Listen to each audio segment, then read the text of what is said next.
જય ભીમ, જય જોહાર.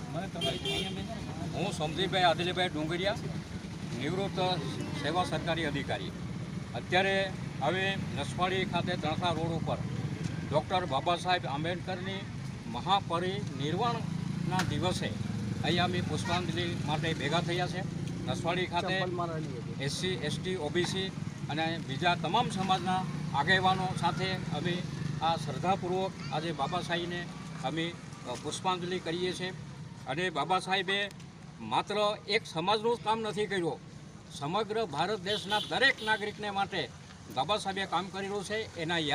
એને પણ આજે અમે યાદ કરીએ છીએ, જેથી કરીને જો અમારો સમાજ એકલો જ એસસી, એસટી એટલો જ એનો લાભ લે છે એવું નહીં, બાકીના પણ તમામ સમાજને બાબા સાહેબે ભારતના બંધારણ રચીને જે સમાનતા, સમતા, બંધુતા, ન્યાય, સ્વતંત્રતા અને બંધુતા જે કંઈ ભારતના બંધારણમાં જોગવાઈ કર્યા પ્રમાણે ભારત દેશના તમામ નાગરિકોને આનો લાભ મળ્યો છે.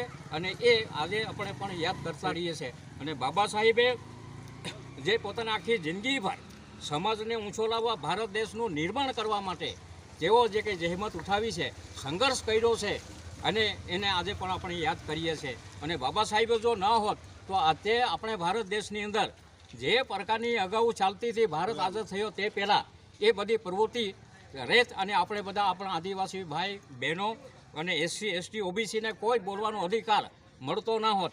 અને એ બાબા સાહેબ થકી આપણને વાણી સ્વાતંત્ર્ય, બાકીના ઘણા બધા હક્કો આપણને મળ્યા છે. અને આદિવાસીનો તો હક્કો ઉપરાંત વિશેષ હક્કો પણ બાબા સાહેબે આપણને અનુસૂચિ 5 હેઠળ આપેલા છે. એટલે બાબા સાહેબને આજે બાબા સાહેબની 1956માં 6 ડિસેમ્બરે નિર્વાણ થયું. એને આજે આપણે 68 વર્ષ જેવા પસાર થયા. અને બાબા સાહેબને જન્મ 1891નો થયા. એના અંદર આજે 133 વર્ષ એને થયા કહેવાય બાબા સાહેબને.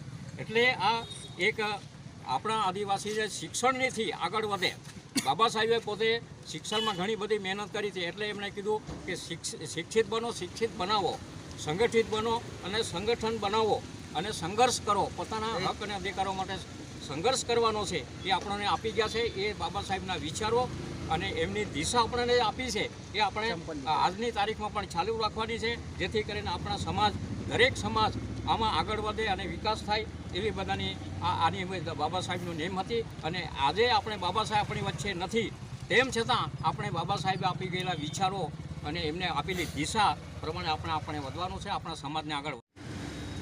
જય જોહાર, જય ભીમ.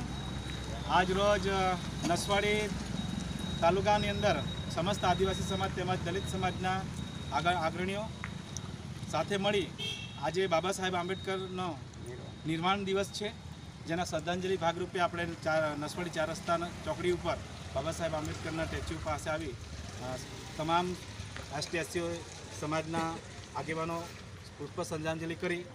આજે બાબા સાહેબ આંબેડકરે જે બંધારણ બનાવી, આજે ભારત દેશની અંદરથી જે વિદાય લીધી તે દિવસ છે. અને શ્રદ્ધાંજલિ આપી આજની તારીખની અંદર સમસ્ત એસટી સમાજના લોકો બાબા સાહેબ આંબેડકરનું જે બંધારણ છે, બંધારણને સંપૂર્ણ રીતે ભારતની અંદર લાગુ થાય.